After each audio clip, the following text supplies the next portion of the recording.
அன்புக்குரிய நேயர்களுக்கு அஸ்ஸலாமு அலைக்கும் வரஹ்மத்துல்லாஹி வபரகாத்துஹு. மற்றுமோர் ஐயமும் தெளிவும் நிகழ்ச்சி கூடாக உங்களை சந்திப்பதில் பெருமகிழ்ச்சி அடைகின்றோம். இன்றும் இந்த நிகழ்ச்சியில் கலந்து நல்ல பல கருத்துக்களை வழங்குவதற்காக ஜாமியா நலீமியா கலாபடத்தின் கௌரவ முதல்வர் உஸ்தாத் ஏசி அகார் முகமது அவர்கள் வருகை தந்திருக்கிறார்கள். அஸ்ஸலாமு அலைக்கும் வரஹ்மத்துல்லாஹி வபரகாத்துஹு. வலைக்கும் அஸ்ஸலாம் வரஹ்மத்துல்லாஹி வபரகாத்துஹு. சமூகத்தில் தெளிவை வேண்டி நிற்கின்ற சில போது பிழையாக புரியப்பட்ட மேலோட்டமாக விளக்கப்பட்ட விவகாரங்களை, தலைப்புகளை, கருத்தாக்கங்களை தொடர்ந்தும் பேசி வருகின்றோம். அவ்வாறான ஒரு தலைப்பில்தான் இன்றும் நாங்கள் கலந்துரையாட இருக்கின்றோம்.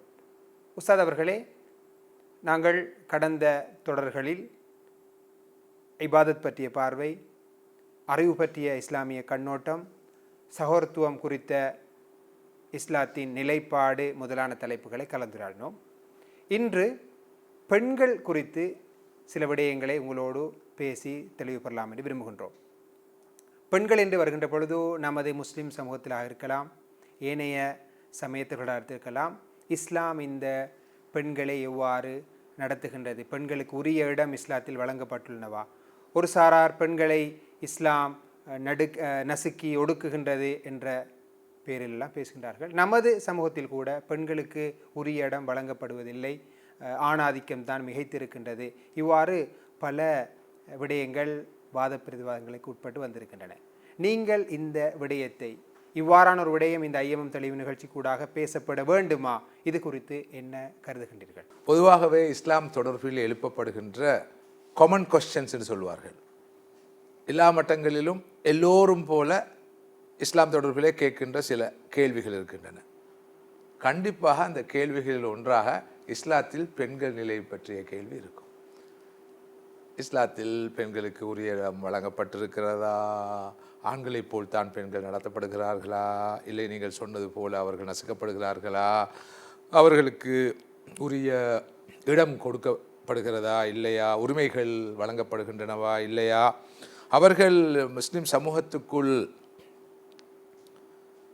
கம்ஃபர்டபுளாக, வசதியாக, மனநிறைவோடு, திருப்தியோடு இருக்கிறார்களா இல்லையா, வாழ்கிறார்களா இல்லையா, இல்லை அவர்கள் மிகவும் அழுத்தத்தோடு ஒரு வகையான மன உளைச்சலோடு தான் முஸ்லிம் சமூகத்துக்குள் பெண்கள் இருக்கிறார்களா என்ற விஷயங்கள் பரவலாக பேசப்பட்டு வருவதை நாம் அறிவோம். அந்த வகையில்தான் இந்த ஐயப்பாட்டை, இந்த ஒரு மயக்கமான குழப்பமான விஷயத்தை இந்த நிகழ்ச்சியிலே நாம் கலந்துரையாடுவது எல்லா வகையிலும் பொருத்தம் என்று நான் நினைக்கிறேன்.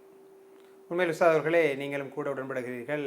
கட்டாயம் பேசப்பட வேண்டிய ஒரு தலைப்பு இந்த பெண்கள், அது விவகாரமாகவே மாறி இருக்கின்றது. அந்த வகையில் பெண்கள் இந்த சமூகத்திலே பெற வேண்டிய அந்தஸ்து தொடர்பாக அல்லது அவர்களுக்கு கொடுக்கப்பட வேண்டிய இடம் தொடர்பாக பேசுகின்ற பொழுதோ நபி முஹம்மது ஸல்லல்லாஹு அலைஹி வஸல்லம் அவர்களோடு தொடர்படுத்தித்தான் பெண்களுடைய இந்த விடயத்தை அணுக வேண்டும். அப்படி என்றால் உஸ்தாதர்களே, நபி ஸல்லல்லாஹு அலைஹி வஸல்லம் அவர்கள் வருவதற்கு முன்னர், அவர்கள் பிறப்பதற்கு முன்னர் இந்த பெண்களுக்கு எந்த இடம் கொடுக்கப்பட்டிருந்தது, நபி அவர்கள் வருகின்ற பொழுது அவர்கள் எந்த நிலையில் இருந்தார்கள் என்பது தொடர்பாக பேசுவது பொருத்தமாக இருக்கும் என்று நினைக்கின்றேன்.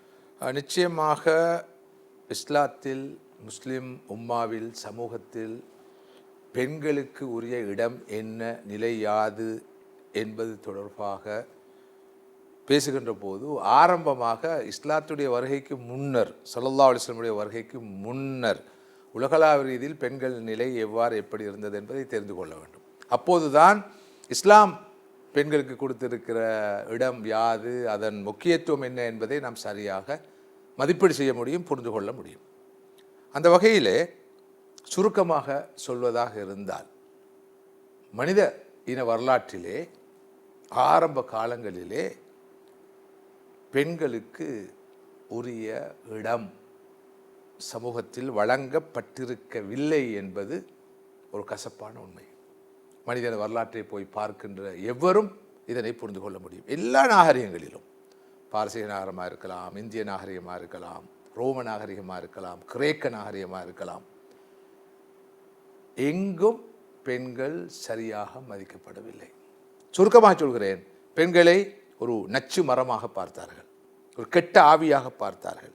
மனித ஆத்துமாவை சுமக்காத மற்றும் ஒரு பிறவியாக பார்த்தார்கள், ஒரு சாபக்கேடாக பார்த்தார்கள், ஒரு வேண்டத்தகாத ஒரு பிறவியாக பார்த்தார்கள், ஒரு சிற்றின்ப பொருளாக பார்த்தார்கள், பொருட்களோடு பொருட்களாக வைத்து பார்க்கப்பட்டார்கள். ஒரு இறந்துவிட்டால் வாரிசு சொத்துக்கள் பகிர்ந்தளிக்கப்படுகிற போது பெண்ணும் வாரிசு சொத்தோடு சொத்தாக பகிர்ந்து அளிக்கப்பட்டாள். அவளுக்கென்று விசேஷமான ஒரு இடமோ அல்லது உரிமைகளோ எந்த ஒரு நாகரிகத்திலும் காணப்பட்டதாக வரலாற்றில் காண முடியாது. ஒரு ஆண் விரும்பினால் ஒரு பெண்ணை கொல்லலாம், ஏன் உயிரோடு கூட புதைக்கலாம் என்று சில நாகரிகங்கள் சொல்லின. அதனை நடைமுறையிலும் செய்தார்கள். பெண் என்போல் ஆணுடைய அடிமை. ஏன் மேற்குலக நாடுகளில் கூட, இங்கிலாந்தில் கூட பெண்ணை விற்பனை செய்கின்ற உரிமை ஆணுக்கு இருந்தது. 1800கள் பிற்பகுதியில் கூட அந்த உரிமை இருந்தது. 1900ஆம் ஆண்டின் முற்பகுதியில் கூட ஒரு ஆங்கிலேயன் சட்டப்படி ஒரு பெண்ணை 500 பவுனுக்கு விற்பனை செய்திருக்கான். அது சட்டத்தால் அங்கீகரிக்கப்பட்டது. இவ்வாறு தான் பெண் பார்க்கப்பட்டாள். இப்போது பெண்கள் சமுதாயத்தின் கண்கள் என்றெல்லாம் சொல்லப்பட்டாலும் அன்று பெண்கள் சமுதாயத்தின் புண்களாக பார்க்கப்பட்டார்கள். பெண் பெண்ணாக பார்க்கப்பட்டதை விட பேயாக பார்க்கப்பட்டாள், அசிங்கமான ஒரு பிறவியாக பார்க்கப்பட்டார். அவருக்கு எந்த இடமும் இருக்கவில்லை. இல்லை என்பது நான் மிகைப்படுத்தி எதுவும் சொல்லவில்லை. மனிதன வரலாற்றை போய் பார்த்தால், நாகரிகங்களை பார்த்தால், பெண்களை பற்றி என்ன அவை பேசுகின்றன என்பதை பார்த்தால் எந்த அளவுக்கு என்றால் அவள் ஒரு கொடுமையான கொடூரமான ஒரு நச்சு பாம்பு என்று கூட சில நாகரிகங்கள் வர்ணித்திருக்கின்றன. ஏதோ இன பெருக்கத்துக்கு அந்த பிறவி தேவை, ஆணுடைய சிற்றின்பத்துக்கு அந்த பிறவி தேவை என்ற அளவுதான் பார்க்கப்பட்டு வந்திருக்கிறது. இத்தகைய ஒரு சூழ்நிலையில் தான் ரசூலுல்லாஹி ஸல்லல்லாஹு அலைஹி வஸல்லம் வருகை இடம்பெறுகிறது. இந்த கான்டெக்ஸ்ட், நபி அவர்கள் வந்த அந்த சூழமை சரியாக புரியப்படும். அப்பொழுதுதான் இஸ்லாம் பெண்களை எங்கு கொண்டு வந்து வைத்திருக்கிறது என்பதை உணர முடியும். நிச்சயமா உஸ்தாத், எந்த விடயத்தை அணுகுவதாக இருந்தாலும் அந்த விடயத்தை மிக ஆழமாக விரிவாக பேச வேண்டும். இன்று பெண்களுடைய உரிமைகள், பெண்களுக்கு செய்ய வேண்டிய கடமைகள், பெண்களுக்கு கொடுக்க வேண்டிய அந்த அந்தஸ்து குறித்து பேசுகின்றார்கள். அவையெல்லாம் இந்த 50-100 வருடங்களுக்குள் உருவாகின சிந்தனைகளாகத்தான் அல்லது கருத்தாக்கங்களாகத்தான் இருக்கின்றன. உண்மையிலே நபியருடைய காலத்துக்கு முன்னர் பெண்கள் எவ்வாறு இருந்தார்கள், உலகத்திலே அவர்கள் எவ்வாறு பார்க்கப்பட்டார்கள் என்ற விடயத்தை சரியாக புரிகின்ற பொழுதுதான் நபி முஹம்மது ஸல்லல்லாஹு அலைஹி வஸல்லம் அவர்கள் எந்த மாற்றத்தை ஏற்படுத்தினார்கள், பெண்களுக்கு எந்த அந்தஸ்தை கொடுத்தார்கள் என்பதை புரிய முடியும். அந்த வகையில் நீங்கள் குறிப்பிட்டது போல பெண்களுக்கு எந்த இடமும் கொடுக்கப்படவில்லை. அவர்கள் மிகவுமே அற்பமான ஒரு பொருளாகத்தான் கணிக்கப்பட்டு வந்திருக்கின்றார்கள். நடைமுறையில் கூட அதுதான் இருந்து வந்திருக்கிறது என்பதை தெளிவுபடுத்தினீர்கள். அப்படி என்றால் நபி ஸல்லல்லாஹு அலைஹி வஸல்லம் அவருடைய வருகைக்கு பின்னர் இந்த மார்க்கம் அவர்களுக்கு கொடுத்த அந்தஸ்து என்ன, எவ்வாறான கடமைகள், உரிமைகள் அவர்களுக்கு மார்க்கத்திலே இடம் கொடுக்கப்பட்டிருக்கின்றது என்பதை நீங்கள் தெளிவுபடுத்த பொருத்தமாக. சந்தேகத்துக்கு இடமின்றி, ஐயப்பாட்டுக்கு இடமின்றி ரசூலுல்லாஹி ஸல்லல்லாஹு அலைஹி வஸல்லம் வருகையானது பெண்களுக்கு மிகப்பெரிய விடுதலையை கொடுத்தது. எனவேதான் நான் கடந்த காலங்களிலே பேசி வந்ததுண்டு, இஸ்லாம் என்பது பெண் விடுதலை மார்க்கம், இஸ்லாம் என்பது பெண்ணிய மார்க்கம், இஸ்லாம் என்பது பெண்களை முதன்மைப்படுத்துகிற மார்க்கம் என்று நான் சொல்வேன் என்று பேசி வந்திருக்கிறேன். இது முதல் தடவையாக நான் பேசுவதல்ல, இரண்டாம் தடவையாக பேசுவதல்ல, அண்மை காலமாக பேசுவதல்ல, நீண்ட நெடுங்காலமாக பேசி வரும் தலைப்புகள். உண்மையிலே இங்கு நான் ஒரு கருத்தை சொல்ல வேண்டும். நாம் காலாகாலமாக செய்து வந்த பல விஷயங்கள் உண்டு. ஆனால் சிலர் நினைக்கிறார்கள் ஏதோ அண்மை காலமாகத்தான் இவற்றையெல்லாம் நாம் பேசுகிறோம். அது சகவாழ்வாக இருக்கலாம், சமூக நல்லிணக்கமாக இருக்கலாம், தேச பக்தியாக இருக்கலாம், நாட்டுப்பற்றாக இருக்கலாம், நாட்டுடைய சுதந்திரத்தை கொண்டாடுவதாக இருக்கலாம், அதற்கு கொடியேற்றுவதாக இருக்கலாம். இவையெல்லாம் நேற்று முந்தநாள் கடந்த காலங்களில் நடந்த நிகழ்வுகளை மையப்படுத்தி நாம் செய்து வருபவை அல்ல. ஏனென்றால் அவை இந்த காலத்தில் பேசப்படுவதால் தான் அவர்கள் இன்று அது பேசப்படுவதாக உணர்கிறார். ஆனால் துரதிர்ஷ்டவசமாக கவலைக்குரிய விஷயம், நம்மை பற்றி இருக்கின்ற தப்பபிப்பிராயங்கள் காரணமாகவும் அல்ல தப்பபிப்பிராயத்தை வளர்க்க வேண்டும் என்பதற்காகவும் நாம் இப்போது இவற்றை செய்கிற போது இவர்களுக்கு இப்போது தான் ஞானம் பிறந்திருக்கிறது, காலம் கடந்த ஞானம் என்றெல்லாம் பேசுகிறார்கள். இது ஒரு தலைப்புக்கு வெளியே. என்றாலும் நான் சொல்ல வேண்டிய தேவை இருக்கிறது. நான் என்ன சொல்ல வருகிறேன் என்பது உங்களுக்கு புரியும் நான் நினைக்கிறேன். இன்னொரு சந்தர்ப்பத்தில் அல்லாஹ் நாடினால் இன்ஷா அல்லாஹ் பேசுவோம்.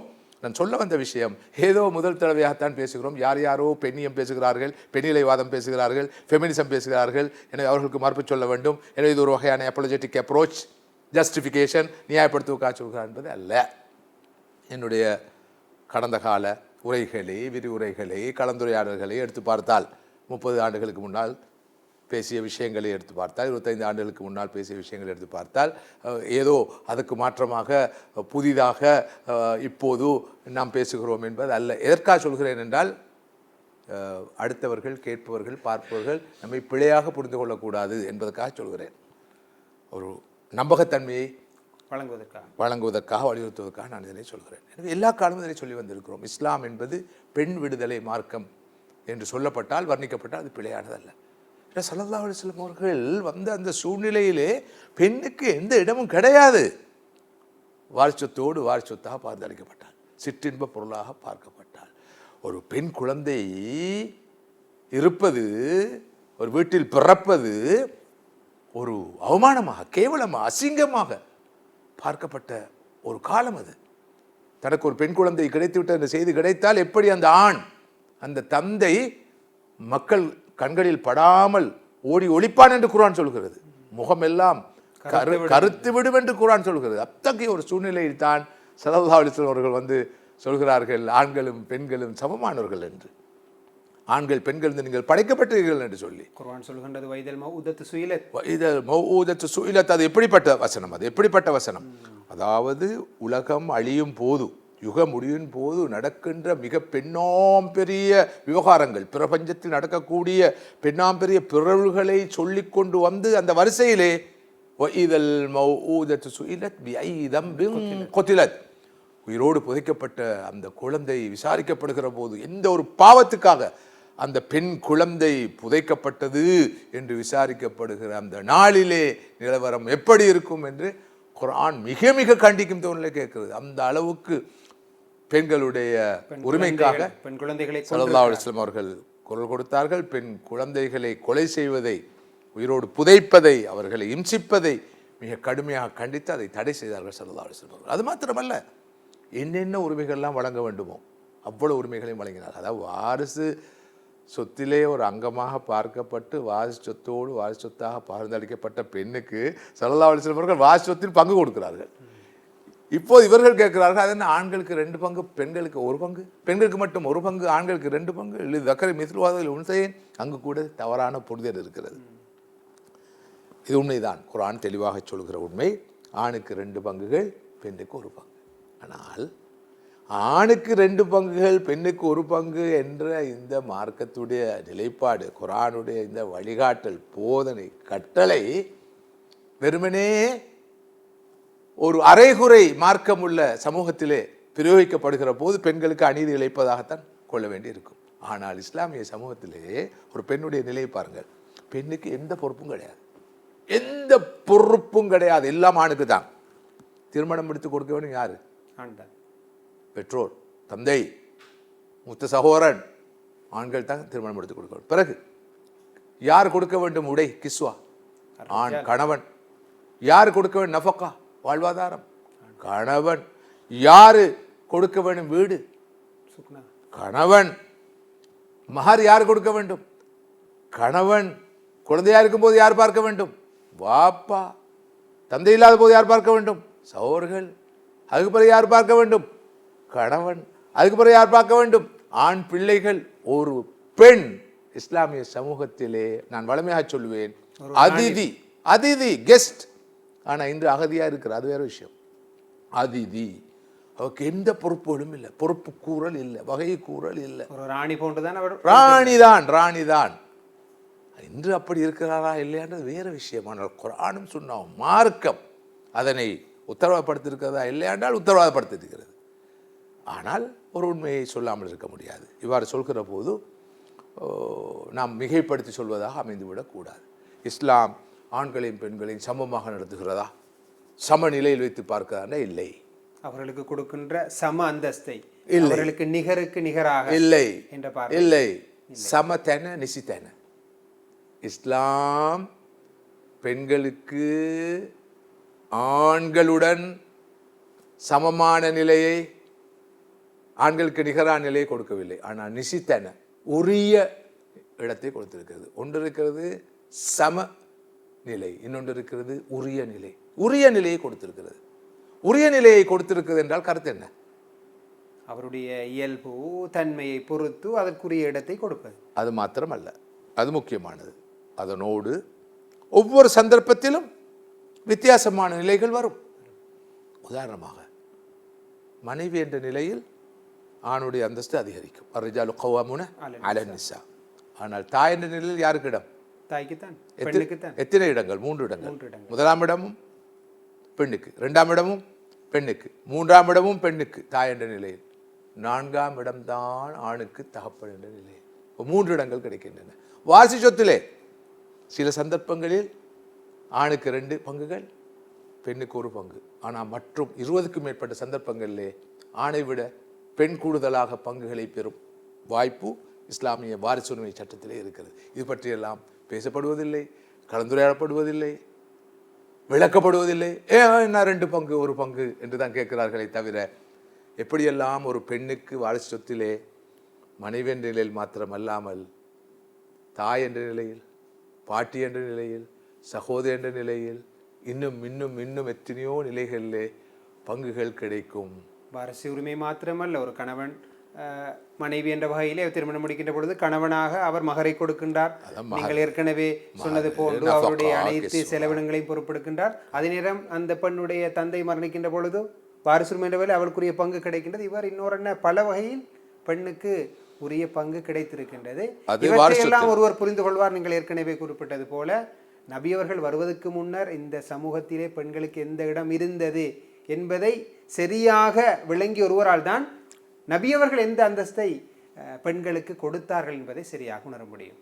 நிச்சயமாக வாரிசு சொத்தில் மாத்திரமல்ல, இன்னும் எத்தனை உரிமைகள் கொடுக்கப்பட்டிருக்குது. தொழில் செய்யும் உரிமை, சொத்துக்களை வைத்திருக்கும் உரிமை, செலவு செய்யும் உரிமை, தர்மம் செய்யும் உரிமை, அடங்கலாக அன்றாட வாழ்க்கையில் எத்தனையோ உரிமைகளை ஆண்களுக்கு கொடுத்திருப்பது போல பெண்களுக்கு கொடுத்திருக்கிறது. லிர்ரிஜாலி நஸீபுன் மிம்மா இக்தஸபு வலின்னிசாஇ நஸீபுன் மிம்மா இக்தஸபன. ஆண்கள் சம்பாதித்தவை ஆண்களுக்கு உரியவையாக இருப்பது போல பெண்கள் சம்பாதித்த அனைத்தும் பெண்களுக்கு உரியவை. அதில் யாருக்கும் ஆதிக்கம் செலுத்த முடியாது, உரிமை கொண்டாட முடியாது, சுதந்திரமானவள். இதை கடந்த ஒரு விஷயத்தை நான் சொல்ல வேண்டும். ஒரு பெண் குழந்தையை பெற்றெடுத்தால் அந்த குழந்தைக்கு நான் பால் ஊட்ட மாட்டேன், பால் ஊட்டுவதற்கு வேறு ஏற்பாடு செய்யுங்கள் என்று சொல்லும் உரிமை பெண்ணுக்கு உண்டு. அந்த உரிமை கூட பெண்ணுக்கு வழங்கப்படுகின்றது. நான் வீட்டு வேலை பார்க்க மாட்டேன், வீட்டு வேலைக்கு வேறு ஆட்களை கூலிக்கு வேதனத்துக்கு அமர்த்துங்கள் என்று சொல்லும் உரிமை பெண்ணுக்கு இருக்கிறது. எனவே ல அம்ரன் பல் ஃபத்லன், ஒரு பெண் தனது குழந்தைக்கு பால் ஊட்டுகிறார் என்றால், ஒரு பெண் வீட்டு வேலைகள் எல்லாம் பார்க்கிறார் என்றால் அது அவளுடைய பண்பாட்டின் வெளிப்பாடு, கடப்பாடு அல்ல. தார்மீக ரீதியாக செய்வது, ஆன்மீக ரீதியாக செய்வது, பண்பாட்டு ரீதியாக செய்வது கட்டளை அல்ல. எனவே ஆணுக்கு போய் கட்டளை பிறப்பிப்பதற்கு உரிமை மார்க்கத்தில் கொடுக்கப்படலை. நான் நினைக்கிறேன் இது பற்றிய புரிதல் மிகவும் குறைவு. மிக முக்கியமான ஒரு விடயத்தை குறிப்பிட்டீர்கள். ஒரு பெண் தான் பெற்றெடுத்த குழந்தைக்கு பாலூட்ட முடியாது என்று சொன்னால் அது ஒரு பாவமான காரியம். ஆண் ஏற்பாடு செய்ய வேண்டும், பாலூட்ட தாயை அமர்த்தி பாலூட்டக்கூடிய அந்த ஏற்பாடு செய்து கொடுக்க வேண்டும். ஆனால் இது ஹுக்மன் ஹுலுகன், இது சட்ட ரீதியாக அந்த அனுமதி அவருக்கு இருக்கிறது. ஆனால் பண்பாட்டு ரீதியாக ஃபதுலன் என்று சொல்வார்கள், அந்த பெண் அதை செய்ய. இந்த உண்மையை ஆழமாக புரிய வேண்டும். அவருடைய தியாகமா, அந்த பெண்ணுடைய தியாகம், அர்ப்பணம், அன்பு, கருணை, கிருபை, பாசம் என்றுதான் அது. உண்மையில் இந்த விடயம் உண்மையில் மிக அவதானத்துக்கு உட்பட்டதை நினைக்கின்றேன். இது பற்றிய தெளிவு நமது சமூகத்தில் எந்த அளவுக்கு இருக்குன்னு தெரியாது. பெண்ணுக்கு அந்த உரிமை கூட, நான் பாலூட்ட மாட்டேன் என்று சொல்வதற்கு உரிமை இருக்கிறது. அது ஒரு பாவம் என்று சொல்ல முடியாது. அல்லாஹு தாலாவுடைய அருளால் எந்த தாயும் அவ்வாறு சொல்வதில்லை. அது நீங்கள் சொன்னது போன்று இயல்பிலேயே பெண் அந்த தன்மையை கொண்டிருக்கின்றார். நிச்சயமாக தொடருங்கள் சார். எனவே அந்த வகையில் இந்த மார்க்கம் பெண்களால் கொண்டாடப்பட வேண்டிய மார்க்கம். ஆண்களை விட, இதையும் நான் அடிக்கடி வலியுறுத்தி வந்திருக்கிறேன், ஆண்களை விட இந்த மார்க்கத்தை கொண்டாட வேண்டியவர்கள். நம்ம மார்க்கம், நமது மார்க்கம், நம்மளை வாழ வைக்க வந்த மார்க்கம், நமக்கு விடுதலை பெற்று தந்த மார்க்கம், நம்மை உயர்ந்த அந்தஸ்தில் கொண்டு போய் வைத்திருக்கிற மார்க்கம். எப்படிப்பட்டவர்களாக இருந்தோம், எவ்வளவு கேவலமானவர்களாக நடத்தப்பட்டோம், அசிங்கமாக நடத்தப்பட்டோம், அந்த நிலையிலிருந்து நம்மை மீட்டி இந்த இடத்துக்கு கொண்டு வந்து நம்மை வைத்த மார்க்கம் என்று ஆண்களை விட பெண்கள் கொண்டாடணும் என்பதுதான் நான் என்றும் உளப்பூர்வமாக சொல்கிற உண்மை. அதுதான் உண்மை. எனவேதான் நான் நினைக்கிறேன், நம்புகிறேன், சரியாகவும் இருக்கும். ஸல்லல்லாஹு அலைஹி வஸல்லம் அவர்கள் நுபுவத்தை பெற்று ரிசாலத்தை சுமந்து வந்தபோது முதலாவது நபி அவர்களுடைய அழைப்புக்கு பதில் சொன்னது ஆனா பெண்ணா? ஹதீஜா ரலியல்லாஹு அன்ஹா. ஏன் ஒரு ஆணல்லவா கொடுத்து பதில் சொல்லியிருக்க வேண்டும்? ஹதீஜா ரலியல்லாஹு அன்ஹா. இஸ்லாத்துக்காக தன் இன்னுயிரை முதலாவது தியாகம் செய்த ஒரு ஆணா பெண்ணா? சுமையா ரலியல்லாஹு அன்ஹா. ரலியல்லாஹு அன்ஹா. இது போக நீங்கள் சஹாபா சமூகத்தை பார்த்தால், சஹாபா சமூகத்திலே பெண்களுடைய வகிபாகம் எப்படி இருந்தது, அவர்களுடைய ரோல் எவ்வாறு காணப்பட்டது என்பதை பார்க்க முடியும். ஆனால் அவை சரியாக பேசப்படுவதில்லை, வெளிச்சம் போட்டு காட்டப்படுவதில்லை. அதிலும் நான் சிறப்பாக ஒரு விஷயத்தை சொல்ல வேண்டும், மறந்துவிடக்கூடும் என்ற பயத்தினால் முந்திக் கொண்டு சொல்வதாகவும் இருக்கலாம், பொருத்தமாகவும் இருக்கும். இமாம் இப்னு சஅத் அல் வாக்தி ரஹிமுல்லா அவர்கள் தன்னுடைய தபகாத் இப்னு சஅதிலே இந்த ராவிகளையும் வரலாற்றில் தோன்றிய ஆரம்பகால மனிதர்களையும் அவர்களுடைய வாழ்க்கை வரலாறுகளையும் தொகுத்திருக்கிறார்கள். ஹதீஸ் அறிவிப்பாளர்கள் தொகுத்திருக்கிறார். அதிலே கிட்டத்தட்ட 700க்கும் மேற்பட்ட பெண் ராவிகள் ஹதீஸ் அறிவிப்பாளர் இருக்கிறார்கள். 700க்கும் மேற்பட்ட 700க்கும் மேற்பட்ட ராவிகள் இருக்கிறார்கள். விசேஷம் என்ன தெரியுமா? மிகப்பெரிய ஒரு உண்மை, பேருண்மை என்ன தெரியுமா? ஸல்லல்லாஹு அலைஹி வஸல்லம் அவர்கள் சொல்லாத செய்திகளை பிற்பட்ட காலத்தில் பலர் சொல்லியிருக்கிறார்கள். அந்த செய்திகளை நாங்கள் மௌதுஆத், இட்டுக்கட்டப்பட்டவை, புனைந்துரைக்கப்பட்டவை சொல்கிறோம். அந்த போலி ஹதீஸுகளை அறிவித்த கூட்டத்தாரில் ஒருவர் கூட பெண் அல்ல, ஒன் சிங்கிள் பெண் இல்லை என்று சொல்லி ஒரு பெண் கூட இல்லை என்று இட்டுக்கட்டப்பட்ட ஹதீஸுகளை எல்லாம் அறிவித்தவர்கள் ஆண்கள் என்ற பட்டியலில் தான் அடங்குகிறார்கள். அன்னை ஆயிஷா ரலியல்லாஹு அன்ஹா சாமானியமானவரா? நான் நினைக்கிறேன் ஸல்லல்லாஹு அலைஹி வஸல்லம் கொண்டு வந்த இந்த தீனை, இந்த ரிசாலத்தை கட்டி காப்பதில் மிகப்பெரிய பங்களிப்பு செய்த பிறவிட்டு எண்ணக்கூடியவர்களை நீங்கள் பட்டியல் படுத்தினால் அன்னை ஆயிஷா ரலியல்லாஹு அன்ஹா அவர்கள் முன்னணியில் வருவார்கள்.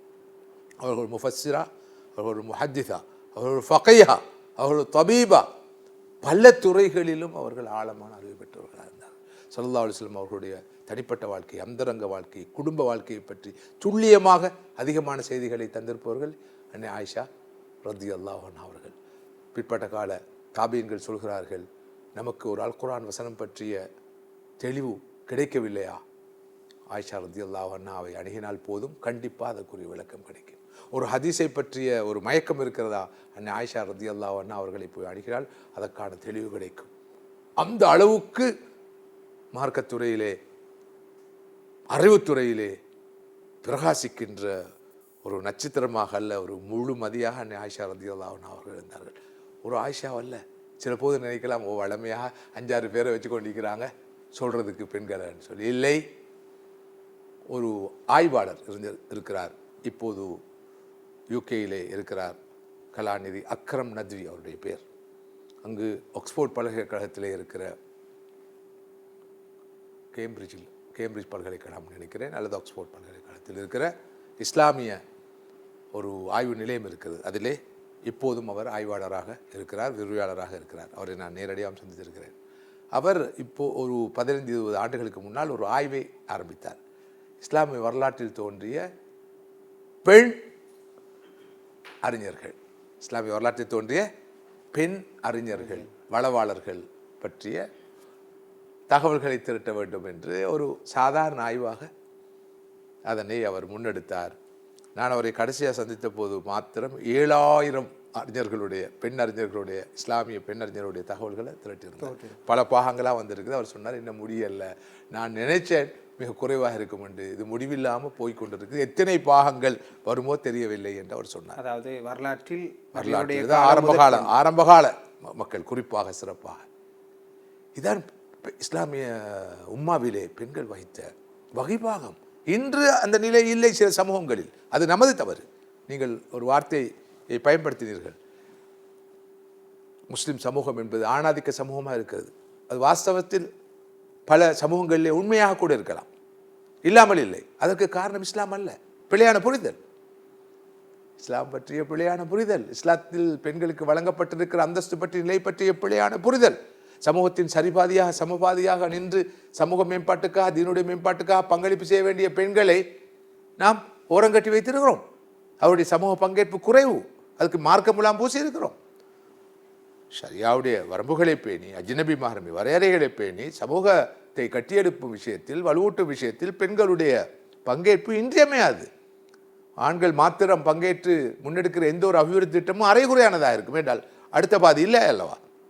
நிச்சயமாக உஸ்தாத், இந்த விடயங்களை நாங்கள் கேட்கின்ற பொழுதோ இஸ்லாம் பெண்களுக்கு வழங்கியிருக்கின்ற அந்த அந்தஸ்து குறித்த தெளிவை நமது சமூகம் தேடி படிக்கின்ற பொழுதுதான் பெண்களுக்கு எந்த இடம் கொடுக்கப்பட்டுள்ளது என்பதை அறிந்து கொள்வார்கள்.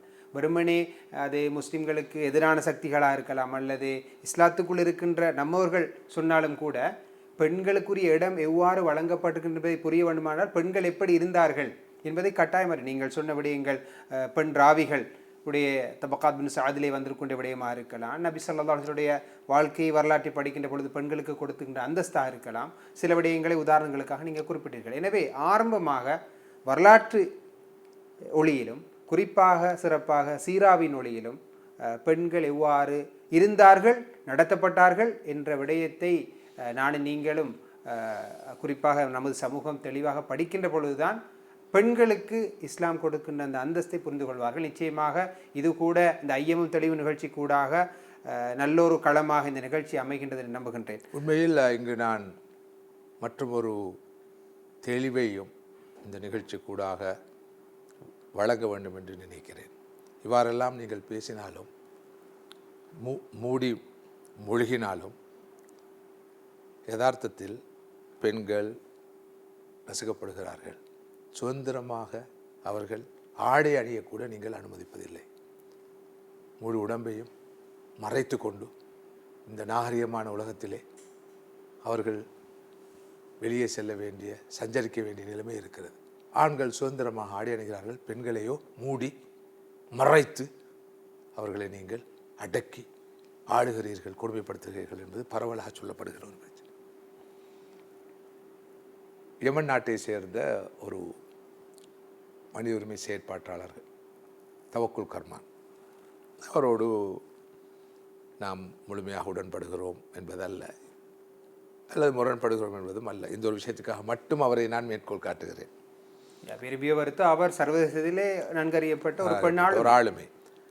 அவரிடம் சில ஆண்டுகளுக்கு முன்னால் ஒரு சர்வதேச ஊடகம், மேற்குலக ஊடகம் எழுப்பிய கேள்வி, நீங்கள் ஒரு மனித உரிமை ஆர்வலராக இருக்கிறீர்கள், செயற்பாட்டாளராக இருக்கிறீர்கள், களத்திலே இறங்கி வேலை பார்க்கிறீர்கள், முற்போக்கான சிந்தனையுள்ளவராக இருக்கிறீர்கள், அப்படி இருந்து நீங்கள் இந்த இஸ்லாமிய உடை என்று சொல்லப்படுகிற ஹிஜாப் உடையோடு உங்களது உடம்பை மறைத்து கொண்டிருக்கிறீர்கள், நாகரிகமா நீங்கள் ஆடை அணிய வேண்டும் அல்லவா என்று சொன்ன நேரம் அவர் சொன்ன பதில் உண்மையில் அற்புதமானது.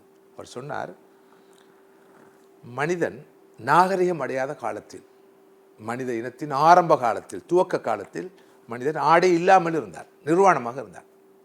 பிறகு நாகரிகம் அடைய அவனுக்கு வெட்க உணர்வு வந்தபோது அவன் இலை குலைகளால் தனது உடலை மறைக்கலானான். பிறகு இன்னும் அவன் முன்னேற்றம் காண நாகரிகம் அடையத்தான் படிப்படியாக தனது ஆடையை உடலை மறைத்து கொண்டான், மூடிக்கொண்டான்.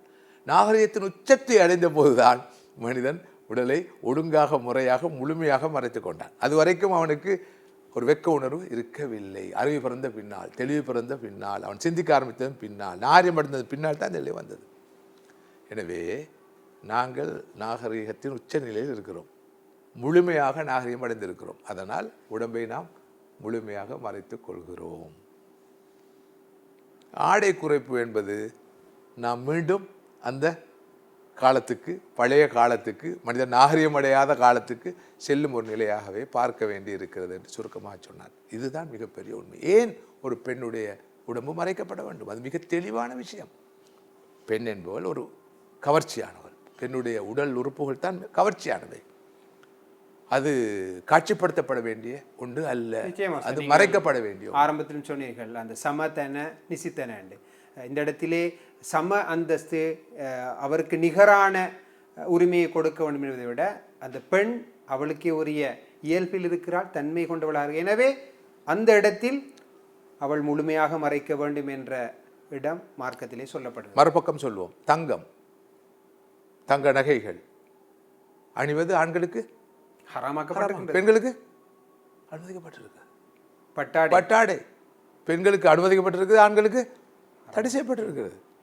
அதே மாதிரி மார்க்க கடமைகளை எடுத்துக்கொண்டால் கூட விதிவிலக்குகள் பெண்கள், குறிப்பாக அனைத்து கடமைகளையும் போல ஆண்களுக்கு விதிவிலக்குகள் மிகவும் குறைவாக. தொழுகை எடுத்துக்கொண்டால் ஆண்கள் மரணிக்கின்ற வரைக்கும் முஸ்லிம்களை பொறுத்தவரையில் அவர்கள் தொழுதான் ஆக வேண்டும். என்ன நிலையில் இருந்தாலும் கூட பெண்களை பொறுத்தவரையில் அவர்களுடைய மாதவிடாய் காலமாக இருக்கலாம், பிள்ளைப்பேறு காலமாக இருக்கலாம், பல சட்டங்கள் இருப்பதை நாங்கள் காணுவோம். எனவே நீங்கள் சொன்னது போன்று பெண்களுக்கு இஸ்லாம் சம அந்தஸ்து, இன்று ஆங்கிலத்திலே ஈக்குவலிட்டி அண்ட் ஈக்விட்டி என்ற அந்த வசன பிரயோகங்களை பயன்பட சம அந்தஸ்துங்கிறதை விட உரிய அந்தஸ்து கொடுக்கப்பட வேண்டும் என்ற விடயத்தை சொன்னீர்கள்.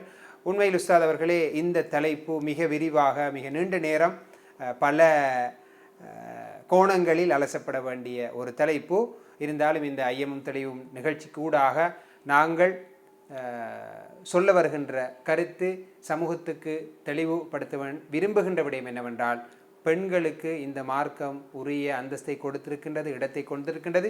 வரலாற்று ஒளியிலும் சீராவின் ஒளியிலும் நானும் நீங்களும் அந்த விடயங்களை சரியாக படிக்கின்ற பொழுதுதான் இஸ்லாம் பெண்களுக்கு எந்த இடத்தை வழங்கியிருக்கின்றது, இன்றைய காலத்தில் அவர்கள் எவ்வாறு பார்க்கப்படுகின்றார்கள், நடத்தப்படுகின்றார்கள், அது உண்மையில் இந்த மார்க்கத்தின் அடிப்படையில் எவ்வாறு நடத்தப்பட வேண்டும் என்ற விடயத்தை தெரிந்து கொள்வோம் என்ற விடயம் இந்த ஐயமும் தெளிவும் நிகழ்ச்சி கூடாக இந்த அமர்வில் குறிப்பாக கிடைக்கப்பெற்றது. அந்த வகையில் இந்த நிகழ்ச்சி தொடரிலே நல்ல பல கருத்துக்களை தொடர்ந்தும் வழங்கி வருகின்ற உஸ்தாத் அகார் மோதர் அவர்களுக்கு நன்றி தெரிவித்து மீண்டும் ஓர் ஐயமும் தெளிவு நிகழ்ச்சியில் சந்திப்போம் என்று கூறி விடைபெறுகின்றோம். வஸ்ஸலாமு அலைக்கும் வரஹ்மத்துல்லாஹி வபரகாத்துஹு.